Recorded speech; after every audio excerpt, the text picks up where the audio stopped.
And do you remember I said last Friday that Nigeria is a much better place to grow old in? Well, I've concluded that, ironically perhaps, the UK is a much better place to get healthy in and stay healthy in.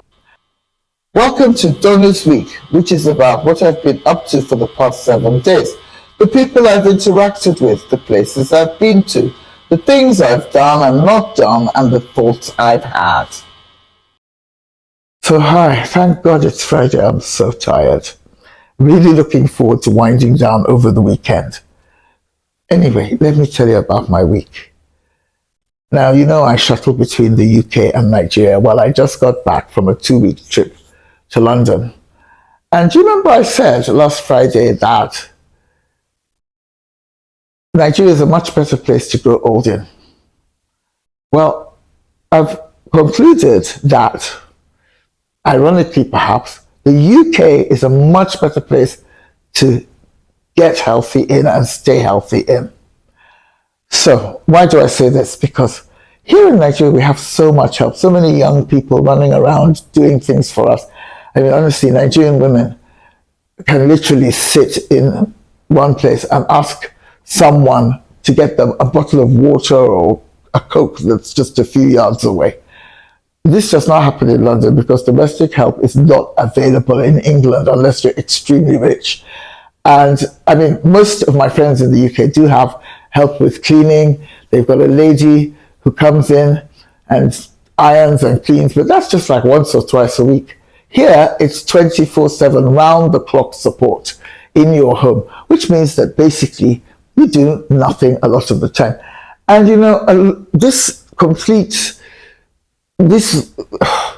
low-level movement thing in Nigeria tends to encourage weight gain, and people are they're not as agile here as they are in the UK.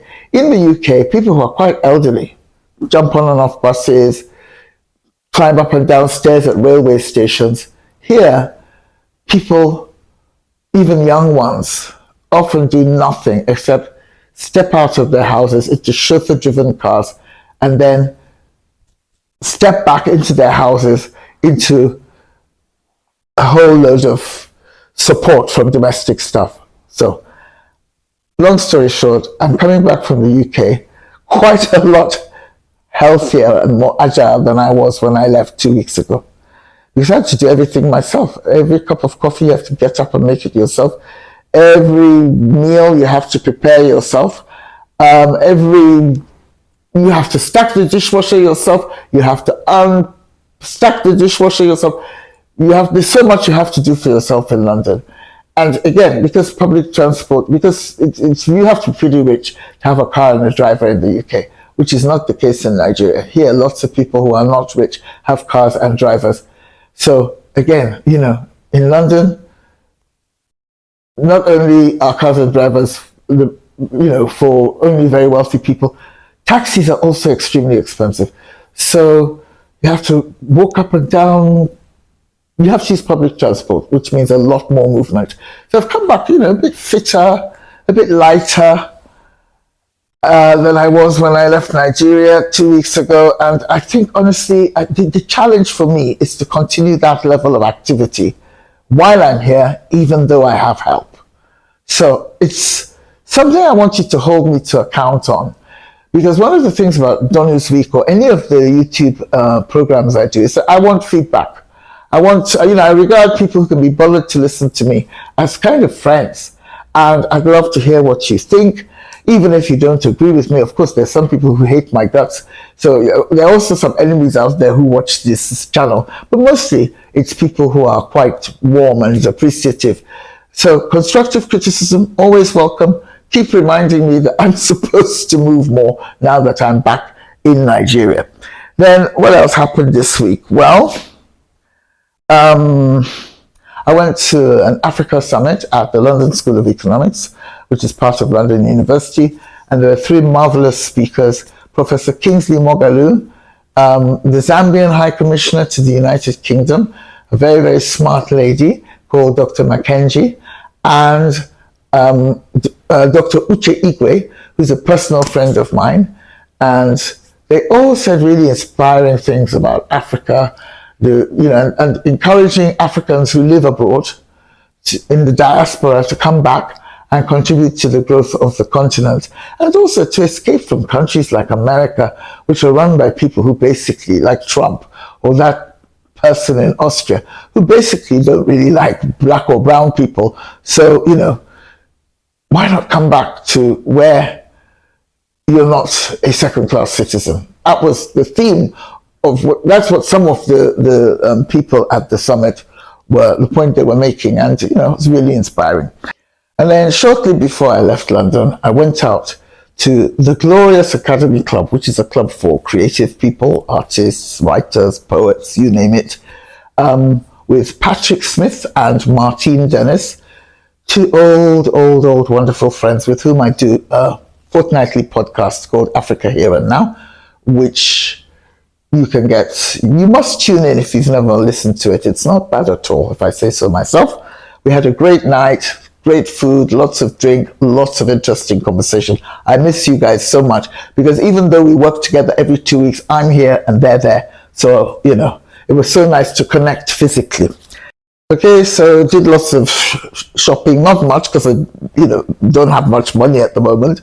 But it's nice to be in a place where they have such top-class shops like Selfridges on Oxford Street, which is a famous,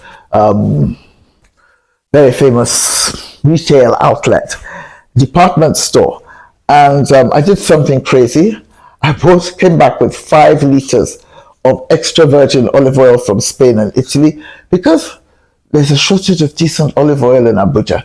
And there's just some things I cannot live without. And then finally, when I realized I was not going to have enough time to finish all the stuff I needed to do in London, I called British Airways to postpone my flight. And guess what? Even though I only postponed it by 24 hours, they charged me like £350. British Airways always overcharges Nigerians. It's much cheaper to fly to Europe from Ghana next door or from the Republic of Benin than to fly from Nigeria. I don't know why British Airways has earmarked us for being ripped off, but that's the way the cookie crumbles. Anyway, I've been thinking, a lot of YouTube channels, maybe even most, are about the owner of the channel talking to or at the world. I have always wanted Donu'S World to be more interactive, whereby the people who can be bothered to listen to me also throw their comments back at me. So I apologize for the fact that for the past month, I haven't even acknowledged the people who have taken the trouble to get in touch with criticisms or praise or observations. And you know what? I'm going to start acknowledging viewers' voices again very soon. I might even create a separate platform for that interactive aspect. I'd love to know your thoughts, because in a way I would just love it to evolve into a kind of club for like-minded people, where I acknowledge you more, you share more of your thoughts with me, and then maybe it's a platform where you can even communicate with each other. I mean, that would just be like a dream for me, to be part of that kind of, not that kind of communication. It's like a chat room. It's like, I guess some of you must have heard of Mumsnet, which is a very successful club for women who have children in the UK. And they discuss everything about their lives, their children, their husbands, the food they feed their kids, So I'm just thinking, do you think it's a good idea for us to create a sort of Donu'S World Club? Well, we're going to try it anyway as an experiment. But, I'd love to hear your thoughts about the viability of the idea, and your thoughts about, if you like the idea, how would you like the club to be? So looking forward to it's coming soon anyway, but you have the opportunity to shape it, to help me shape it. And take care. See you next week.